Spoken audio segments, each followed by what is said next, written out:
Good morning. I want to welcome you here to Dublin United Methodist Church. And it is good to be in God's house on this beautiful Sunday morning. And it is the last Sunday before school starts here in this part of the world. And so we celebrate that as we're doing some stuff for the school up here at Dublin Elementary School. And we've got a lot going on this week. But we've got people worshiping together here, and we've got people watching online together. So it is good to worship in so many different ways with so many different people. But we will begin the service this morning by standing, and we're going to sing out of the red hymnal. And the words are up on the screen, but it will be hymn number 410, I Want a Principle Within. So stand and sing together.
You'd be seated. We now have some special guests. Robin and her sister Maria are going to come down and play the hammer dulcimer for us and sing a song. So we have special guests if y'all want to come on and down and do that now. I'm changing the order of worship, I know. Don't worry about it. It's all good. And after they sing, we're going to have a special report from our mission team, and that's why they're all up here. And so just sit back and take in this beautiful music.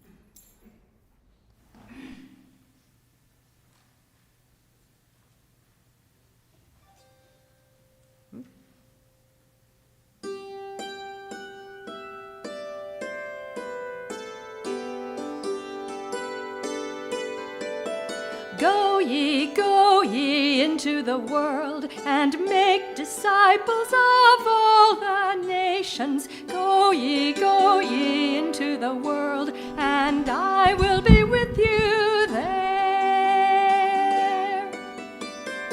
Go ye into the world and take the gospel to all the people. Go ye into the world, and I will be with you there. I'm the vine, you are the branches, ever the fruit to bear. I am the light, you the reflection, everywhere. Go ye into the world and tell the story to all believers. Go ye into the world, and I will be with you there.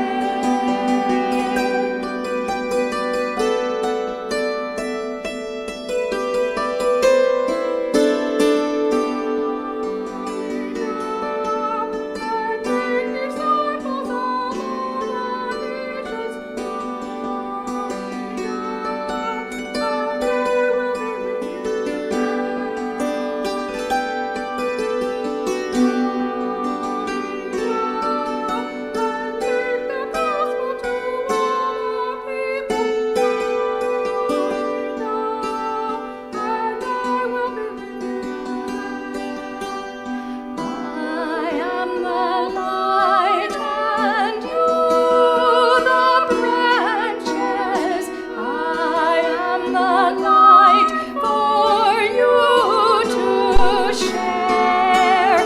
Go ye now and tell the story to all believers. Go ye now, and I will be with you there.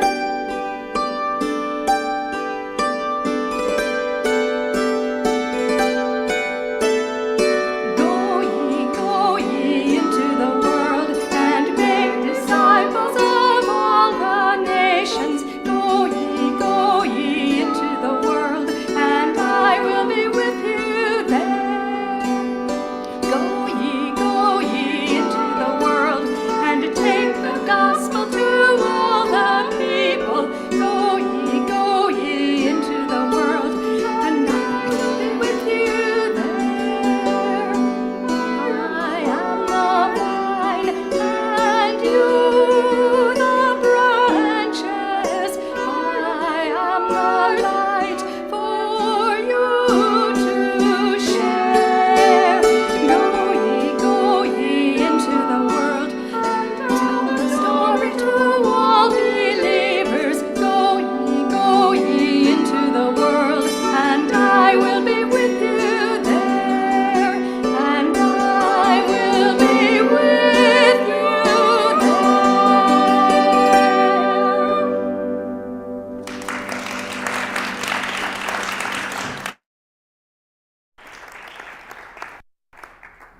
Thank you so much. And did you know the words? There is a reason I pulled them up and moved them to the front. Go ye into all the world and tell the story and make disciples. And this is part of the arm of the church that does that. We're going to report today on the trip, and I guess we begin our report by we're going to show you what we did in Nicaragua. So we are going to show you what we did at Vacation Bible School. We're going to start this off, and we're going to show you exactly what we did. All right. Well, this is a demonstration part of the service as opposed to a report. So when we go to Nicaragua, we do a lot of Vacation Bible School. I think we did, 300 kids in about 4 different sessions this time. So in order to tell you this story, though, we are going to need a little bit of help. And so I need a couple of volunteers from the congregation, if I could. Ron, yeah, that'd be great. Come on down. Thank you very much for volunteering. I appreciate it. Anybody else? I need one more volunteer. Okay, and Jerry Lynn, thank you. That's awesome. Thank you for raising your hand. I appreciate it. All right, we call that being voluntold in the Navy. So Jesus taught, we're going to share a story out of Matthew 7 today that is pretty familiar to all of you. Jesus was teaching his disciples and all of his followers, and then he realized that not all of them were hearing his words and not all of them were getting it. So he used another one of his parables to teach the story about what it's like to either hear the word or not hear the word, okay? And so we'll put that down on the floor to start with, remember. So first of all, this is the story of the wise builder and the foolish builder. And you guys are all pretty familiar with that. So Ron, we need a foolish builder here. Could you come on over? I knew you were a good sport. That's why I picked on you. So not yet. We'll put that underneath once we build that. We haven't built the house yet. We got to build this house. So there was a foolish man, and that foolish man went to the beach one day, and he thought it was pretty neat. He liked the beach. He thought it was a good place to hang out. He liked to fish. You got to help me here. He loved to go fishing in the surf. Come on, go fishing. Go fishing. Come on, go fishing. He loved to fish. He liked to surf. He liked to surf. Surf with me. Come on. He just loved to surf. He loved to play in the waves. He loved to get down and pick up seashells and do all of those things. And so he said, I'm going to build a house here on the beach, right on that nice sand dune over there. And so he got to work. He got himself some hammers and nails, and he got to work, and he just started building his house. Come on, build the house. Build the house. Build the house. Come on, get it up there. And pretty soon he had himself a real nice house up on the beach. And he got to go in the house and have a little seat, enjoy the weather, enjoy the view to the beach. But then the storms came, and all of a sudden it started raining, rain and rain and rain. And then the wind started blowing. And the waves came crashing in and flooded that house, and the house came tumbling down. And it didn't go very well for the foolish man. But thank you very much. Thanks for being a good sport. We didn't expect to put you on the floor. But then there was a wise man, a wise person, a wise builder. And the wise builder looked and she said, I'm not building my house on the beach. But she said, I like the mountains and the rivers, just like on the back of our shirt. Y'all show them the back of your shirt. And she said, there's a nice rock there. I'm going to build my house on the rock, right by the river in the mountains. And there I can enjoy my neighbors. I can love on my neighbors. I can share the word of Jesus. I can study the Bible and do the things I'm supposed to be doing. So she got to busy building her house, got her hammer out, and got the nails, and she's building some more, and pretty soon she had herself a beautiful house sitting up on the rock by the river in the mountains. And sure enough, even in the mountains, bad weather comes. And it started raining and raining, and the wind started blowing. I bet you all know what's going to happen next. And the wind started blowing, whoosh, and the floods came. The river rose up, but it didn't rise up as high as her house. And she was just fine after the storm passed because she had built her house on the rock. And we all know it, the rock is the rock of Jesus. So thanks very much. Big round of applause for our volunteers. So we did this skit, 4 or 5 times when we were in Nicaragua for different groups of kids, and they loved it. It's a little bit different version than what's told in Matthew 7. After the skit, we would do a craft with the kids. We made about 300 little popsicle houses for them to work on as a craft ahead of time. And we moved from the craft into free play. So unfortunately, we're not going to do a craft with you today, and we're not going to take you outside to blow bubbles. But I will tell you that the kids love those things. They just, when we come down here, you might ask, why are we doing that, right? Well, obviously, we're bringing the Word of God to these wonderful children, but it's a chance for them to have a snack and treat and some fun and to have some hope and joy in their lives. And they're a very joyful people already. But when we come down there and they know that there's people like you all that love on them, it gives them hope and joy. So that's why we do that. So back over to you, Don. All right.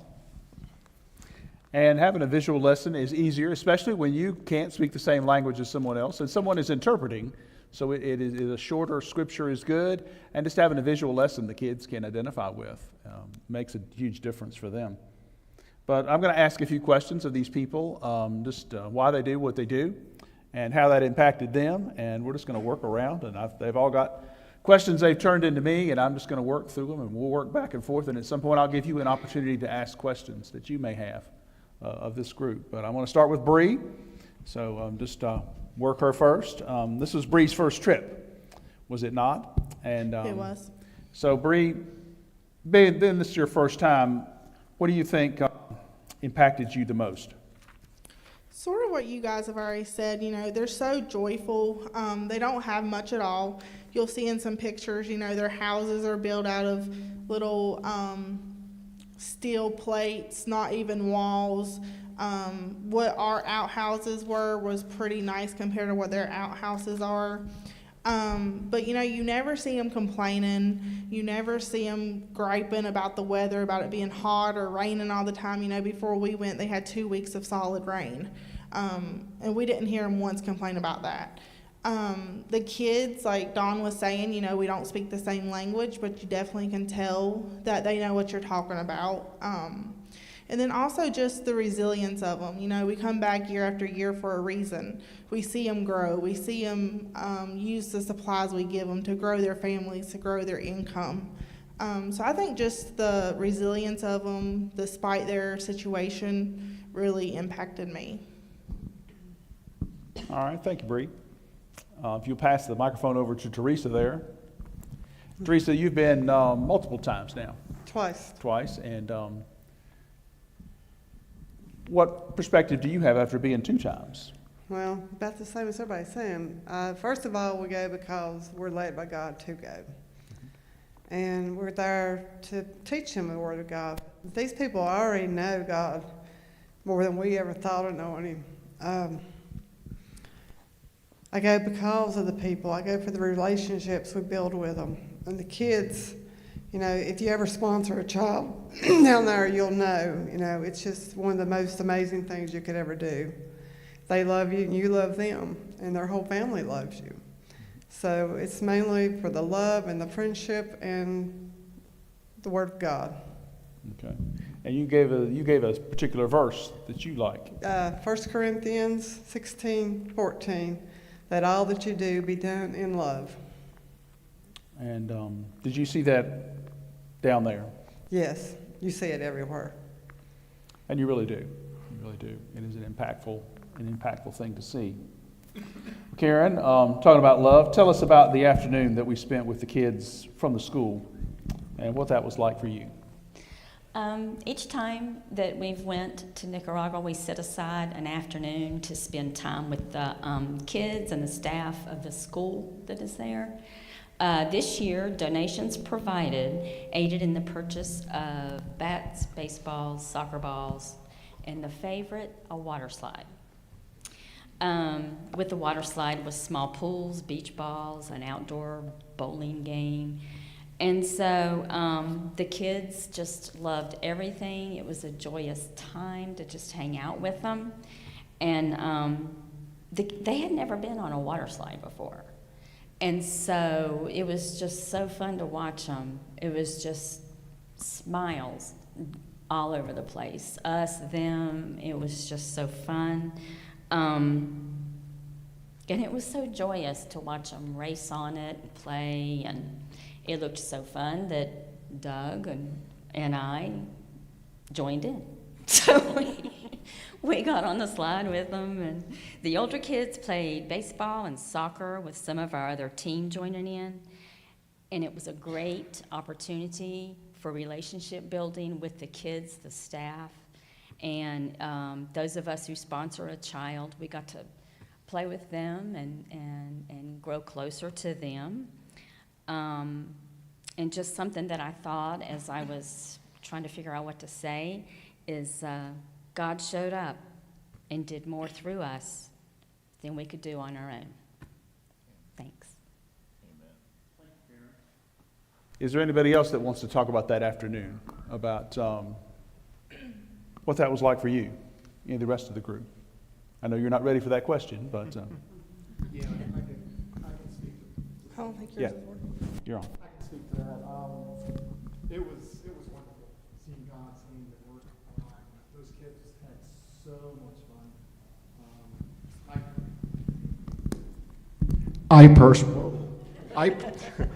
I personally enjoyed watching Doug and Karen go down the water slide, and it's too bad you guys can't see it.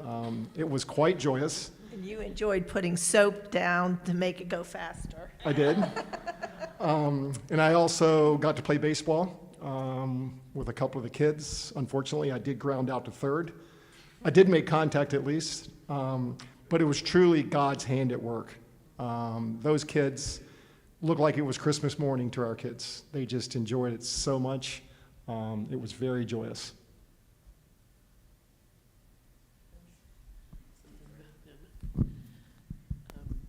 So the little, like Karen mentioned, there was a little, just a small, what we would consider like a kiddie pool that came with the water slide. And the little boy that Teresa sponsors, Carlitos, they filled it up and he was laying in there just basking, just in heaven laying in there. And then another little boy, Liam, asked if he could come get in, and Carlos gladly shared his tiny little pool with Liam.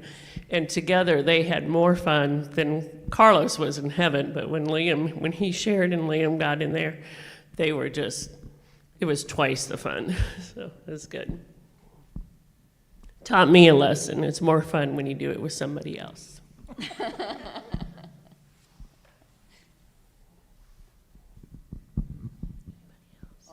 Oh, What was your favorite part of this trip? This is your third time. Say third trip to Nicaragua, and you'll hear this a lot, that as important as all the work we do as far as building the homes, the fruit trees, the water filters, the chickens, everything we do down there, it's still the relationships, the people. Like even my second time I went down, the people at El Ayudante we worked through, HCM, but in just the communities you go to, it's amazing how many people remember you by name and come up and give you a hug and greet you and just tell you how happy they are that you're there. I remember our second trip down, Marcy from down in Grayson Camp went with us. Her quote was that they hug you with all their soul or all their being, and they really do. It's just so sincere. They're not looking for anything. They're not asking for anything. It's just they're truly happy that you're there and that you're spending time with them.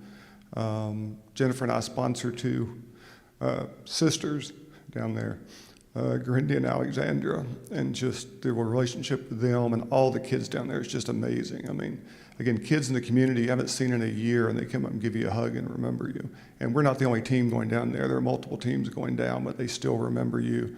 And they're just so sincere in their joy that you're there. You do crafts with them, and they give you the craft because they want to give something back to you. And again, you never see anyone asking for anything. Well, 3 times you plan to go back, Doug. I don't think I can not go back.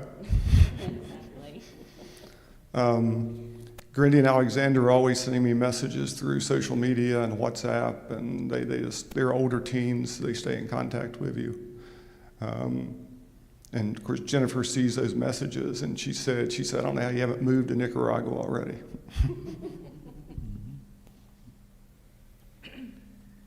And it is a very different place. I mean, it's just hard to describe until you've been there. I've been in Central America many times, but it is a different environment, and they live in a very different environment than we do, and life is very different. But in many ways, still see God in a lot of ways in Nicaragua. So I'm just going to open that question up to the whole team. Where did you see God in our time in Nicaragua? Since I have the mic, I'll start. I think as someone else said, it's just their joy. I mean, a lot of them have so little compared to what we have. And I think we judge things like that differently. Like Bree said, if it rains, we gripe and complain. If we don't get what we want to eat, we gripe and complain. But they show so much joy and so much happiness, and they're always saying, thanks be to God. They're not cursing God for what they don't have. They're always saying, thanks be to God. Even the 2 girls, when they message me, I'll ask them how they are, and they're doing well, thanks to God, even at that age. And you'll see scriptures written everywhere. You'll hear church services going on in the neighborhoods midweek, much different than their church services. They're very upbeat and joyful, and a lot of dancing and clapping, and so just the joy they show, you can see God in their lives every day.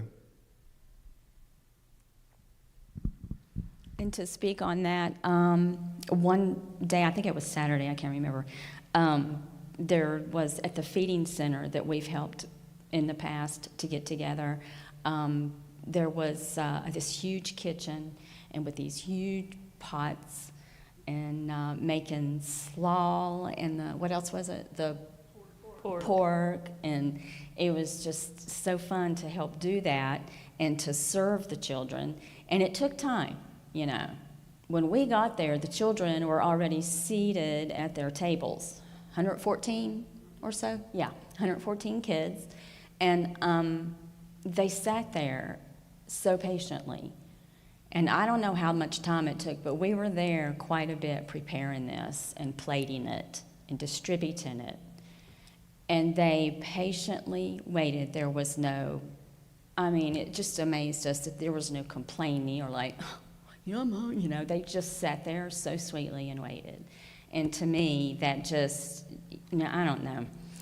To me, doing that and feeding them was, and seeing their faces and everything, I saw God. And can I just say something about the feeding center? Before Dublin ever sent a team down there, you guys sent the money to help build that feeding center. And also, Compassion International was actually providing funds for them to buy the food so they could feed the kids every Saturday. And now that community is self-sustaining, that between money that our church has sent and other churches, they now have enough chickens and pigs and produce. We sent money for seeds down there, so they're able to to grow their own produce.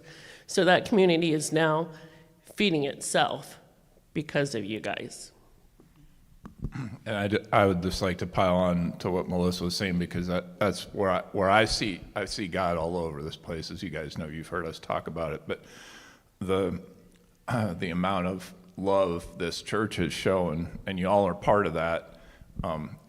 Everyone here sponsors a child already. There are probably 15 families in this church and Bridle Creek, at least, that are sponsoring kids, and just the love that y'all have shown and showered on people that you've never met. And so I see God in that. So for me, the first day we took the kids to the beach, and I was really nervous. We were on the bus. I didn't know any Spanish, and I didn't know how to communicate with them. So I was kind of feeling just nervous. And so we got to the beach, and this one little girl runs up to me, hugs me, holds my hand, and walks me around the beach. And that just, to me, God put her there just to calm my nerves. And in the end, we ended up sponsoring her, and I have a wonderful relationship with her.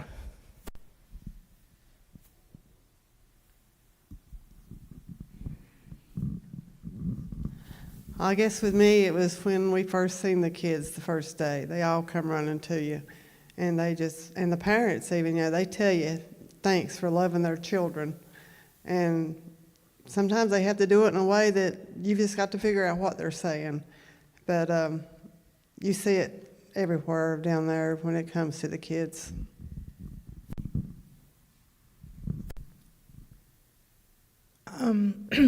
So y'all know I have a twin sister, Gabby. She went the year before last, the first time.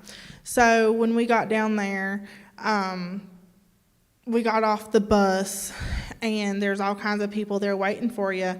And all these people just started coming up and hugging me. And they were saying stuff, and I didn't know what they were saying. I was just like, oh, hey, nice to meet you. Well, they thought I was Gabby the whole time. So we had to, explain, I'm not Gabby, but she sends her love. And just saying that, just that relationship they had with her, but because they knew it was me, that didn't stop them from loving me as much as they did her. So, it's everywhere. I don't think I ever heard anybody say a negative thing about anybody in the community that goes with the kids. The kids are right there helping build the houses. You can probably see in some of the pictures the kids come with us. A lot of those kids are kids that we have built houses for in the past. So they're helping their friends build their own house. So you just see God everywhere. They don't think about what they need to do. They just do it.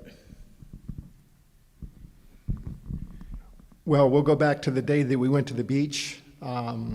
We probably had 25 kids, 3 translators, and everybody was kind of dispersing, going their own way. Well, one of our team members decided it was a good idea to take a few kids down to the water, Miss Teresa. I think she had one on each hand and maybe one behind her. And trust me, that water was extremely rough. The tide was extremely rough. I think our leader, Mr. Swanson, wasn't real comfortable with the situation. They were probably in water up to maybe almost up to their waist, or maybe their knees. Well, all of a sudden, everybody looked over there, and things were flying. Somehow, God let Teresa hold on to those 2 children. Nobody got swept away, but I think in a different situation, without God's hand, Teresa could be swimming in the Pacific right now, quite possibly. Still holding on to Carlito's. we were thinking maybe we could ask you the same questions about how has this impacted you and where have you seen God? So I'm going to turn it around on you here, since you're a team member as well as our wonderful pastor. I think as you spend time just getting to know people, communication barriers. There are tremendous barriers at some point, but just one day we were at Vacation Bible School and just sitting there with a small child. He couldn't talk to me, I couldn't talk to him, but we were able to do stuff together, and we spent time doing things together. He wore my hat for a while, and he is now a Detroit Lion fan. So I have helped that child change his life, And we used the light blue crayon, lion on the. So we all colored our house light blue at the table I was working at, and we were impacting these children's lives just by sharing some time with them and loving them. And a cookie is no big deal to us. We can have a cookie anytime we want. Well, when you hand them a cookie, it's a huge deal to them. And we had a earthquake drill in the middle of Vacation Bible School because someone from the government showed up and said it's time for this school to have an earthquake drill. We were at a preschool. Well, some of the children, they came out of the earthquake drill, they were holding their Oreos above their heads because they didn't want to lose their Oreo in the middle of the earthquake drill. And that is the thing they did. But I also noticed where they ran to. And they all ran to the slide that was in the middle of the compound and started going down the slide in the middle of the earthquake drill. They found time to have joy in the middle of everything. And everything, they seized the opportunity everywhere to have joy. And, communication is about love. And if you love someone, you can communicate with them at any point and in any way. So it's about sharing love. And when you see someone that is getting chickens or fruit trees, they are receiving something that impacts their life, and they know that. It will impact their life for years to come.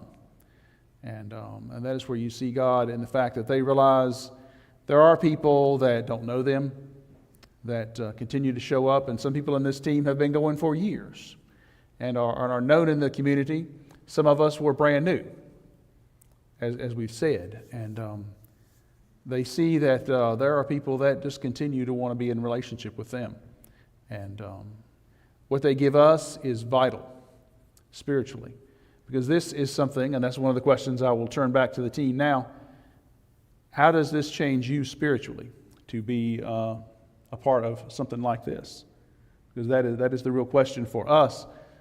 The reason we do this is not as much for them as it is good for our health spiritually, and it is good for this church's health to be involved in something outside of ourselves. So how does this impact you spiritually?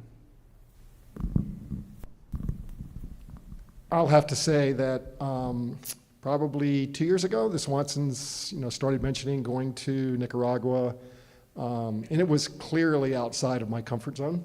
I think Sue would say the same. But over time, I realized that my comfort zone was a little too tight. And I think spiritually for me, no, we're not solving all of Nicaragua's problems. There's no one person or one organization that can do that. But it feels great to affect 25 children, numerous families that we were able to provide goods to. It really, really, really gave me joy. And I'll have to say, I'm not sure if anyone goes there wouldn't want to go back. I mean, I think, once we got back, it's like, okay, well, this is an annual trip that gets scheduled every year as long as I can physically make it. It's changed me, certainly. I appreciate more what I have now than I ever have. And I would say that, initially I was very uncomfortable. I was very uncomfortable going to some of the houses. And as you can see in the pictures, what they consider a house, we consider a shed, right? We are so blessed, and I've come to probably more appreciate what I have and what I've been provided by God. And those people are just as wealthy as we are. They love the Lord, they worship Him, and That's how it's affected me.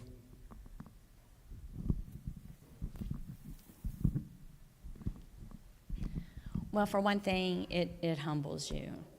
And when you see the positive energy, the joy, the happiness, the hugging, it's just contagious.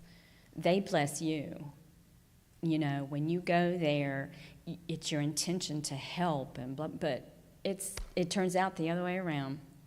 They bless you so much, and spiritually, it just, I don't know. You feel God.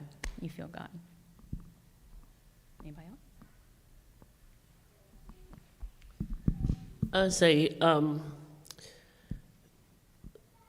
I think it strengthens you because you see the growth in other people as well, and you see it strengthens our relationships. We're closer as church members than we were before these trips, and we bring that back to the church, more willing to serve. I think you get spiritually recharged when you're down there.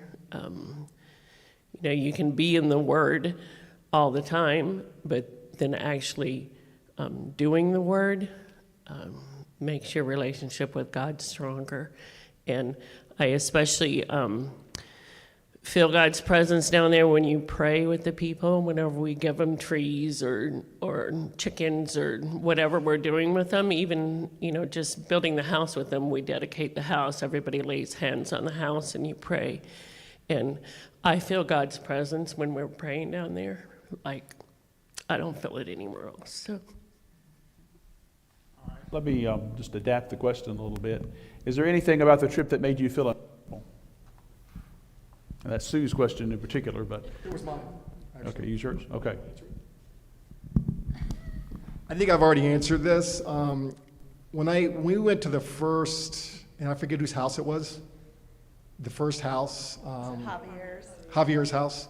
Because we were building them a house. Yeah, we were building Javier a new house. We were looking at his current living situation. I was quite frankly very uncomfortable, very embarrassed. Until you see it, you really don't have any idea. And this is, they're sweeping their dirt floor. They're taking care of their house just like we take care of our house. I actually felt extremely guilty about all the blessings that I've had in my life. And I just thought, why am I any different? I was born, they were born, we both believe in God. And I just felt very guilty and, quite frankly, uncomfortable being there until I realized that, they worship God just like we do. They take care of their house just like we do. They sweep their floor, we sweep our floors. But initially, it was a little bit of a shock factor for me. Anybody else feel uncomfortable? My first year I did, but, and I think it's just the shock It was my aspect. The shock aspect of it, because, it just repeats exactly. It's so humbling. And then as the week goes on, you just grow into, you get over it. Because of what I said earlier, the blessings they give back, and they're such resilient people. But the first year, I was uncomfortable for the first couple days. I'll say, we've been a lot, and one of my prayer going down there for myself this time was that I would still be uncomfortable. By uncomfort for me is that my heart would be breaking for the things that breaks God's heart. And as Randy shared, we went into Javier's current living situation, and it was pretty heartbreaking. We also went into a boy named Jose David, who is next on the list for the HCN to have a house built for him. And we went into his house, and for whatever reason, it literally broke my heart to see people live like that. So that's my uncomfort. So. All right, what would you say to someone that is on the fence of whether to be a part of this ministry, whether to take this trip? What would you say to that person? Just do it. I would say God's going to go with you, so you have nothing to be afraid of. I think a lot of people's uncertainty lies within ourselves. So, you can think of all the things that could happen, the things that might happen. You can talk yourself out of stuff very easily.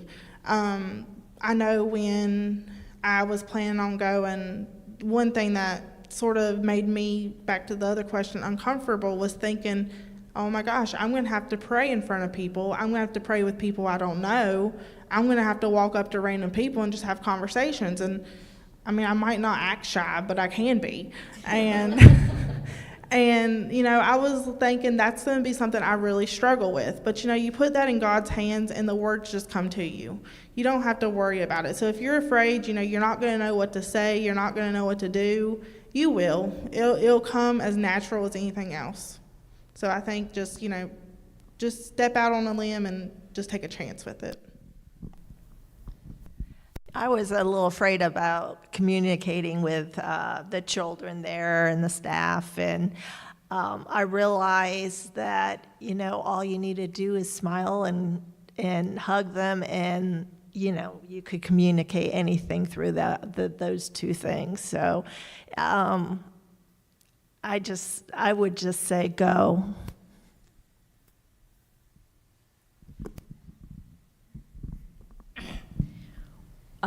When the Swansons had been going and talking about it, and I just felt, you feel a pull.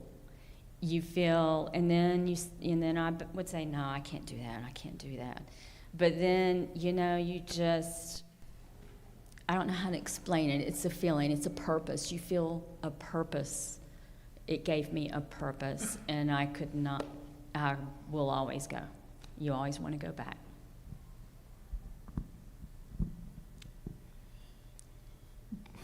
If I can get this out.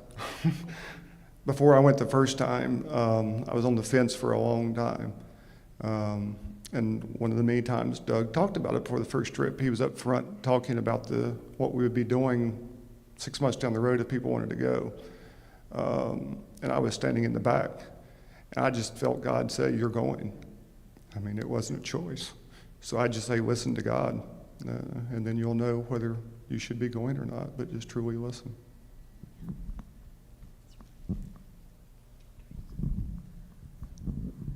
Well, mine was a little different. Nobody had ever said anything to me about going, but when Gabby went, I seen the pictures, and I heard her stories, and I had to go.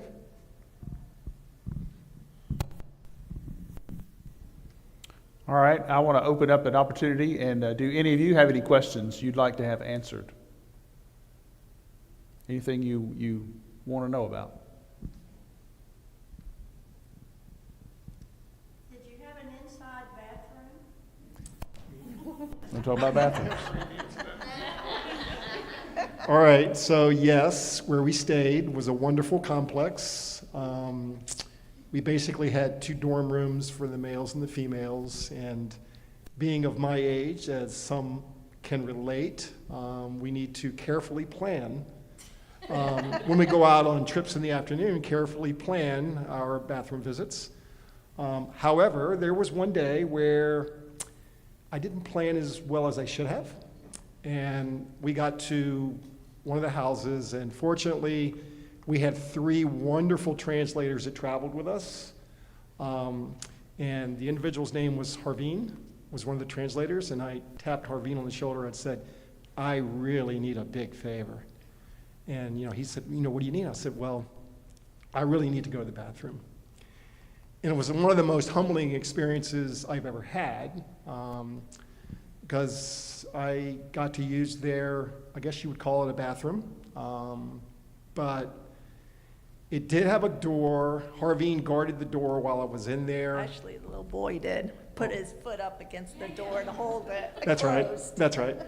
So I made that, what I call a mistake once, but on the other hand, it turned out not to be a mistake. It was actually a blessing that I got to experience the way they live on a daily basis. As Karen would say, it was quite humbling, right?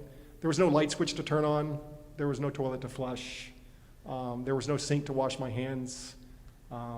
So it was extremely humbling. And I think that was atypical bathroom in their houses.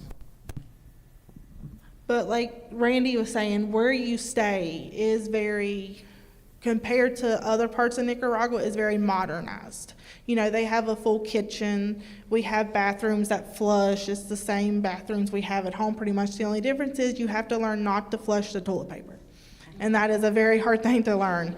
For some reason, you know, our septic systems, they can handle the toilet paper. Theirs cannot. That's the only difference, is you cannot flush the toilet paper. And cold showers. You do have cold showers. They don't have the heaters and stuff that we have. It's a cold shower. But on the plus side, you're very hot all the time. So the cold shower feels very good. And it's pretty hot there, as I said, and the water's not like frigid cold like it is here. It's Lukish, coldish warm. So. I think it was a great question, and I do want to, before we leave the topic, say Randy was the only one that went in and out house. Everybody else got to use the flush toilet the whole time. Even when we're on the road, the drivers would always find a place to stop that had flush toilets. So if that, I just don't want him to leave with the idea that that happens very often. So it was a great story. It was an awesome story, but we usually use flush toilets. Some of us didn't drink as much coffee as Randy did, so it wasn't a big problem for some of us. But that is experience as well. Anybody else have any questions they want to ask? Were you able to get any ice cream? Were we able to have any ice cream? I can talk about ice cream. I can talk about ice cream anytime. So we did get ice cream. One day we went out and we were able to go look at the town. What was the town's name? Leon. That was it. That was like their biggest town, I guess, the city.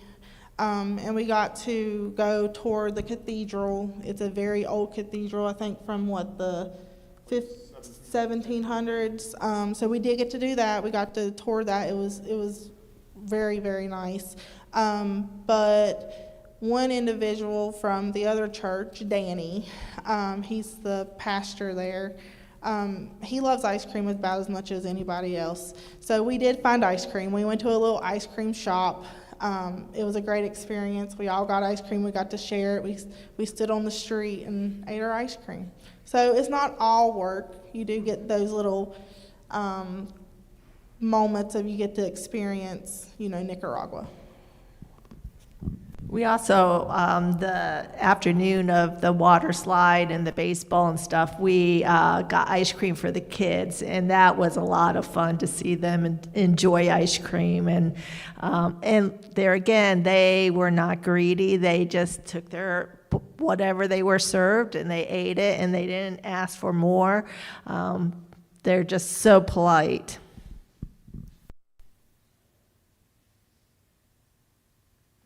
Question they want to ask?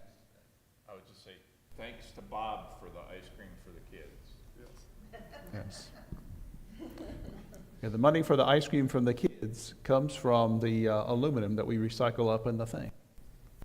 So if you drop your aluminum in that little fence up at the top of the parking lot, that's where the money came from, to buy ice cream and cake for those children. So a worthwhile use of our aluminum cans that we would a lot of times just throw away. All right, we're going to move on just for time's sake. And after the service, take the time to come up and ask someone a question. or just these people are easily accessible to you all the time, take the time to ask them a question. And I know a lot of people can go, a lot of people cannot go physically. You're beyond that point of going to the tropics, and the tropics involves a little bit of effort.